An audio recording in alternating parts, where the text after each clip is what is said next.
বিয়ে বাড়িতে এসেছি, আরাম করে চেয়ারে বসে আছি। হঠাৎ কিউট একটা বাচ্চা এসে উচ্চ স্বরে বলল, আব্বু আমাকে টাকা দাও। বাচ্চাটার কথা শুনে আতঙ্কে উঠলাম। চোখ কপালে তুলে বাচ্চা ছেলেটার দিকে তাকিয়ে রইলাম। পেটের নাড়িবুড়ি কেমন কেমন করে যেন নড়ছিল। হতবুদ্ধি আমি এদিক সেদিক তাকিয়ে দেখতে লাগলাম। আর মনে মনে ভাবলাম, বাচ্চাটা কার হতে পারে? সত্যি সত্যি আমাকে কি আব্বু বলে ডাকছে সে? বিয়েই করতে পারলাম না, এর আগে বাবা হলাম কেমনে? টাকা দিচ্ছি না দেখে ছেলেটা আমার গায়ে মৃদুভাবে আঘাত করছিল আর করে কান্না করছিল। ছেলেটার কান্না দেখে একটা লোক আমার নিকট এসে বলল, ভাই টাকাটা দিয়ে দেন। বিয়ে বাড়িতে এমনিতে গেঞ্জাম, তার উপর বাচ্চা ছেলের কান্না সহ্য করা যায় না, ভাই টাকাটা দিয়ে দেন। লোকটাকে কি জবাব দিব বুঝতেছিলাম না। এর মধ্যে একটা রূপবতী মেয়ে এলো। তাকে কেন যেন চেনা চেনা লাগছিল। বাঁকা চোখে তাকিয়ে উত্তেজিত গলায় আমাকে বলল, এই তুমি এখনো বাবুকে টাকাটা দাওনি? কেমন মানুষ তুমি, শুধু শুধু আমার ছেলেটাকে কাঁদাচ্ছ? মাথার উপর বাজ পড়লো বলে মনে হলো, নিজেকে মানসিক রোগী মনে হলো। ভাবলাম কবে পাবনা থেকে ছাড়া পেয়েছি, কবেই বা পাগল হয়েছিলাম, নাকি মেয়েটা আর ছেলেটা সহ পাগল। মেয়েটাকে কিছু না বলে চেয়ার ছেড়ে বন্ধুর রুমে গেলাম, কিন্তু একটু পরেই দেখি সেই মেয়েটা এসে হাজির। এসেই খেপা বাঘিনীর মতো রূপ নিয়ে চেঁচিয়ে বলতে লাগলো, কিপটামি কবে দূর হবে তোমার? সব জায়গাতে কিপটামা কিন্তু চলবে না।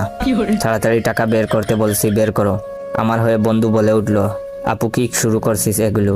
বন্ধুকে ধমক দিয়ে চুপ করিয়ে দিল মেয়েটি। এরপর বলল, তুই চুপ থাক, আমার স্বামীকে যা ইচ্ছা তাই বলবো, তোর কি তাতে?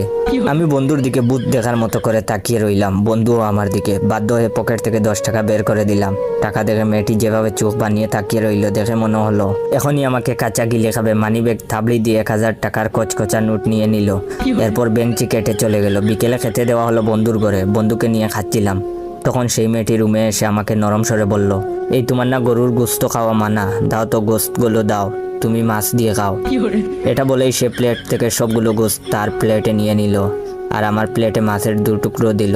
ওয়েট, ভিডিওটা শেষ করার আগে আমার অরিজিনাল টিকটক অ্যাকাউন্ট বাইসা বনফায়ার আর ইউজার নেম ইয়োর জয় অ্যাকাউন্টটাকে ফলো দিয়ে রাখবেন। আর হে, এই ভিডিওতে কয়েকটা কপি লিঙ্ক আর কমেন্ট করবেন। আর লাইক দেওয়া কি হয়েছে? লাইক দাও তাড়াতাড়ি।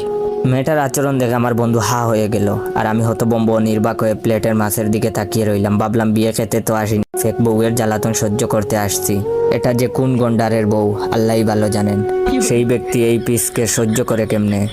সন্ধ্যা পর মেয়েটা আমার হাত ধরে বরপক্ষের মেয়েদের আত্মীয়দের সাথে পরিচয় করিয়ে দিল। বলল, এটা আমার স্বামী, 6 মাস হলো বিয়ে করছি। সে আমেরিকাতে ইঞ্জিনিয়ারিং কাজে ব্যস্ত থাকে। আমার খালাতো বোনের বিয়ে খেতে আসছে ছুটি নিয়ে। মেয়েটার চাপাবাজি শুনে মাথা বন বন করছিল, চরকির মতো ঘুরছিল। যাই হোক, এটা হলো ভিডিওর প্রথম পার্ট। দ্বিতীয় পার্ট লাগলে বেশি বেশি করে শেয়ার করো। ধন্যবাদ।